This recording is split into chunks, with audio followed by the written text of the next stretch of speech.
Good morning all. Good morning and welcome to Construction Philosophy's webinar. Today's focus is on the revival of country's economy and the role of construction sector to play in this scenario. We have Mr. Dinesh Dubey, who is the Director of Operations, Turner India, a project management professional with over 28 years of experience in the building and construction industry. So Dinesh is currently the Director for Operations, Turner Project Management India Limited, and heads operations for the building and factory verticals across India. He's also Turner Innovation Champion and is responsible for driving innovation and new technology initiatives for India. Dinesh Dubey, do you see some rationale in the government's decision not to address each of these demands which were put before them by the Builders Association of India? So could there be some rationale for that? Yes, I think the big rationale is priorities. And priorities, when I say, because we knew even before COVID, we were in a tight spot in terms of physical prudence was concerned. And today it's a roti, kapda, and then makan. So probably we are all going with the priority of what is. So government is still grappling with the migrant issue. They are not able to address that. Now, naturally, if they address migrant issue, actually they are addressing the construction issue also by default. That's point one. Point two is they also fell in terms of kickstarting the economy and the way they're putting money in the people's hand. It is the MSME which is really going to drive the ecosystem.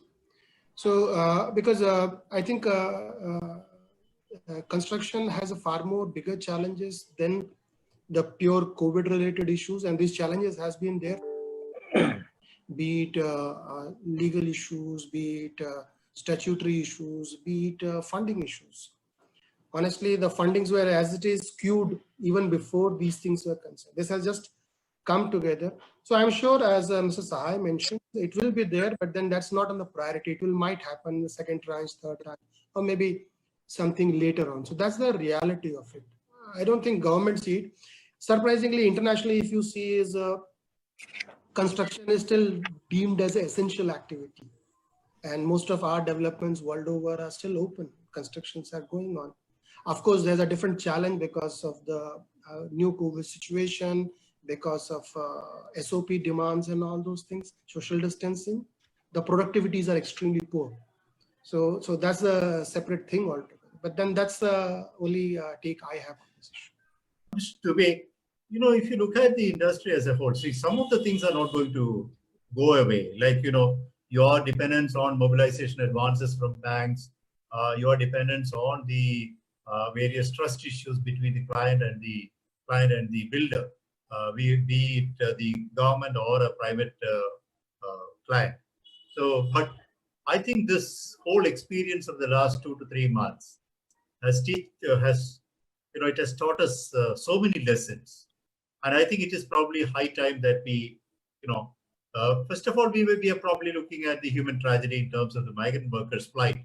Secondly, we are now looking at the plight of the building sector because of its inability to revive itself. Thirdly, but we need to look at what is the challenge that this whole crisis has presented to us, and do we see an opportunity here to work towards a new normal, where that normal will have elements which were so unfamiliar to us maybe in February or March? I think it's a great opportunity also from a different perspective, reset the button of the baseline of a construction industry. What has also happened is our construction is still very manpower heavy.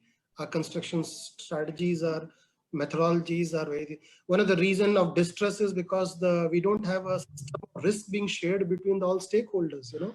Everybody thinks that's his problem. So if there is a work, the risk has to be shared equally. And once that understanding and notion comes into the picture, probably there'll be far better solutions and far reaching solutions. Honestly, so that's how I look at it. And one of the key things, like I'll just put you some basic thumb rule numbers. What is the impact of construction industry? So like if you spend 1 lakh rupees into a construction business, that really gives you a GDP of almost 1,50,000 rupees. And that 1,50,000 GDP translate to almost 3,20,000 of revenue. So there's a huge multiplier effect that is there, and you all are right. So both backward integration, forward integration. So there's a massive linkages that's there. Coming on to what do we do to really come out of it and what should be our strategy? I think the first thing has to be priorities. We need to start prioritizing what is important for us to build and what is not to build. So like if I'm doing an airport, I would definitely really prioritize the airstrip or the navigation part of it, then of really doing the shopping part of it. So that's a second important thing. Third important thing is we need to also understand the funds from the government and all, they will all start flowing into the sectors which are not really, so like health sector, honestly speaking, we hardly spend any money into that. So all those national infrastructure plan, you will see a diversion of big amount of chunk of money towards the health sector and all, which is not really a reality today. Coming on to those things, once you strategize your priorities, you need to start looking at that. What is that sustainability you can build with the availability of manpower? Thank God, our agriculture sector is not growing. Thank God. So because the reason is the moment that sector grows, you will have 50% of this manpower coming back to construction industry. Since agriculture is not doing great, they come to construction industry. Other important thing, which is once you really prioritize, probably we need to really go into the next important thing, start aligning, revisit the feasibilities of all your projects and investments and all, whether it makes sense to continue, because we are moving into a new normal, whether it should happen or not happen. Review the labor availability, review the engineering availability, review the workman availability. Please also, when you review all those things, not only look at what is happening at your end, look at the supply chain, because supply chain has gone into a massive disruption as of today. And then we need to start looking at something seriously as can I do work where I can provide a workspace to the workers in a controlled environment. I'm talking of moving the whole construction to a modular construction or prefabricated, or taking it to the assembly line kind of a thing, because in a controlled environment, you can manage a lot of these things. Today, if you see, most of our construction sites are production point. I think we need to move that from a production point to more of an assembly point where we get a pre-finished goods and assemble it. I think that is something which we seriously need to look at. Now, to do that, definitely digitization is going to be a big thing. We should seriously look at it. And I think technology will move very fast into this space where we can do the same work with lesser amount of people, because we already had this problem. Probably still the cost delta was so massive, we never bothered to look at it, but now it's a high time to look at it. Last stage where we have to really sustain this whole thing, probably we need to start building ecosystem. We need to start looking at welfare of the people who can be staying there, and how do they bring the technology to monitor health and all, make it a new normal that you see. And then we need to start looking at the project governance system, be it a monitoring, be it contractual, these things. We need to bring everybody onto the same platform so that they all understand the success and the failures of this is together, not separately. Today, one of the reasons there is a massive distress because developer doesn't want to pay, contractor wants to take money, somebody is asking genuine money, somebody's, so there is a huge distrust. Probably this will also lead to seriously, because honestly speaking, in a country like India, we don't have too many good GCs. We still work on a model of multi-prime contracting. We don't look at, so it's at the most you get into NSC with a GC and all, but then there are no real GCs, so that your risks are shared and all those things. So that's something is there. We need to really, really move to a scenario where the less contact is normal, and technology and all those things will really take away the whole initiative in a different perspective. Mr. Dubey, there is a question to you from Mr. Girish Kalatkar. I'll come to Shiva once again after this. Clients have started negotiating the existing contracts with consulting companies in order to cut down on cost. What is your take on that? And also, there is a related question. Would digitization and technology advancement be feasible and viable for smaller construction companies? I agree with you. And I think coming from the consultant perspective is, I think while we all understand and appreciate the fact that we all are in same situation, we are no better than the people who have a higher paying capacity. Finally, when you are a consultant, you just, the only money is that manpower cost.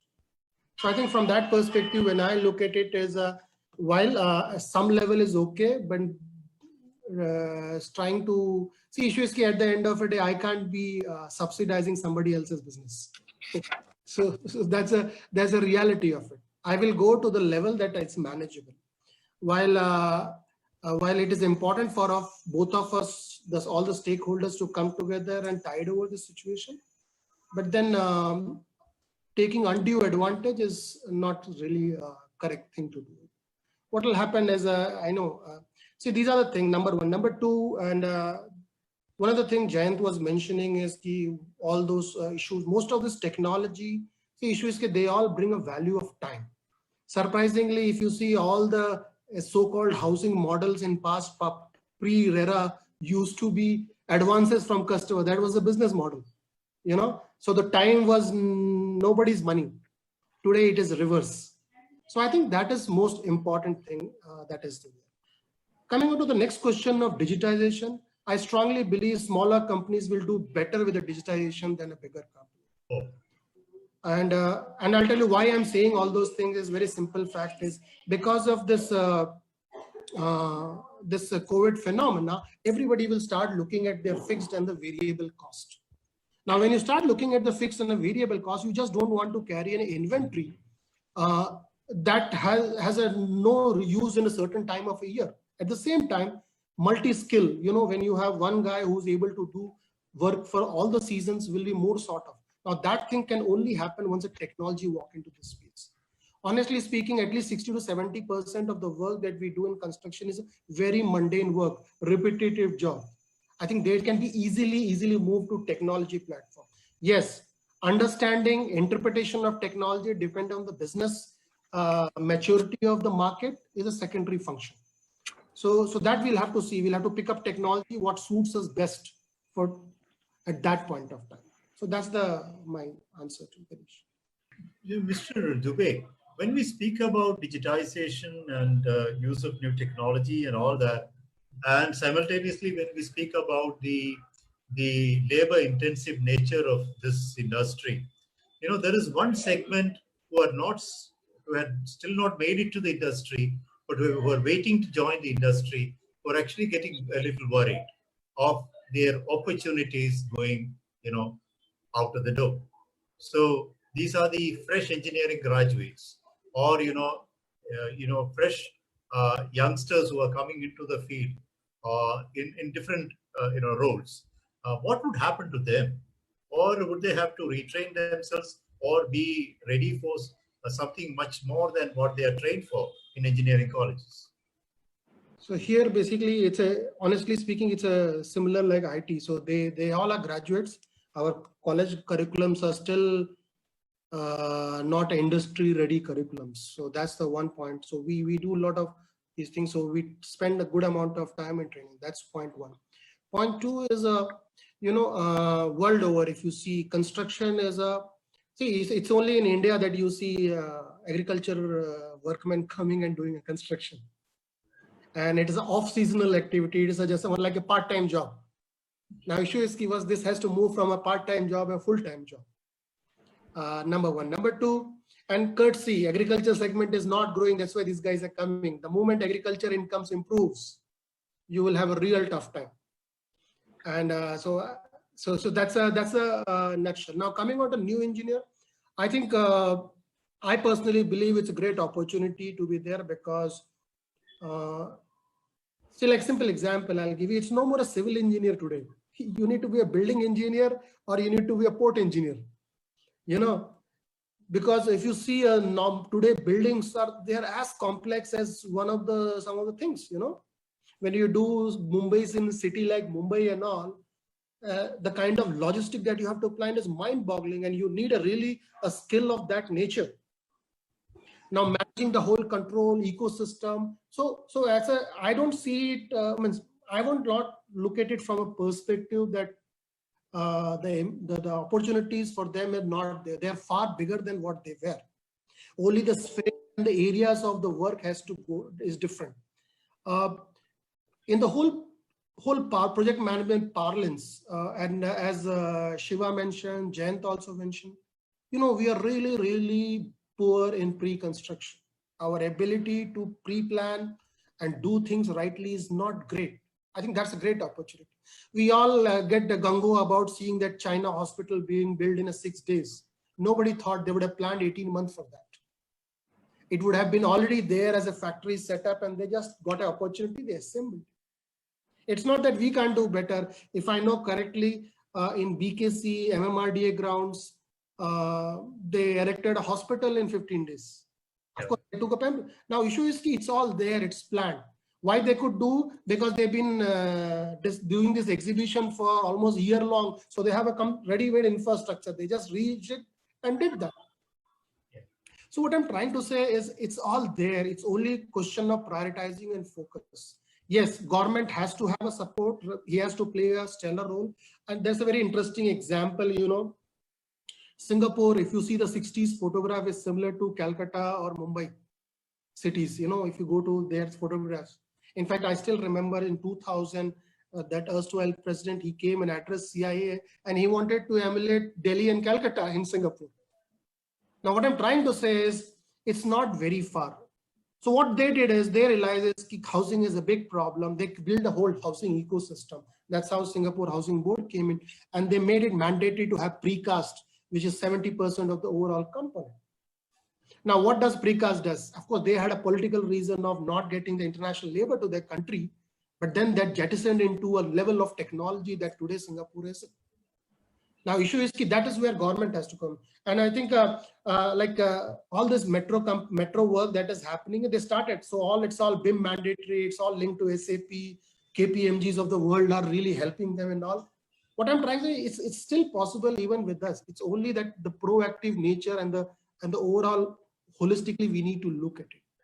And we most of the people have not really lived to the reality of the change business scenario that we are in. Financial closure of the project used to happen on. Today, you got to do financial closure and start the project. So I think these are some of the basics which is practiced world over. We need to start learning to live with it now. Dinesh, your final words. Yeah, I would say resolve today, reimagine the future with a new normal, and reform the whole process. I think these are the 3 key words: resolve, reimagine, and reform. In terms of future, adopt technology to make it less contact in terms of development, and adoption of technology even to future-proof your businesses from the pandemic that we are in. So that's it. Thank you very much. Yeah, thank you very much.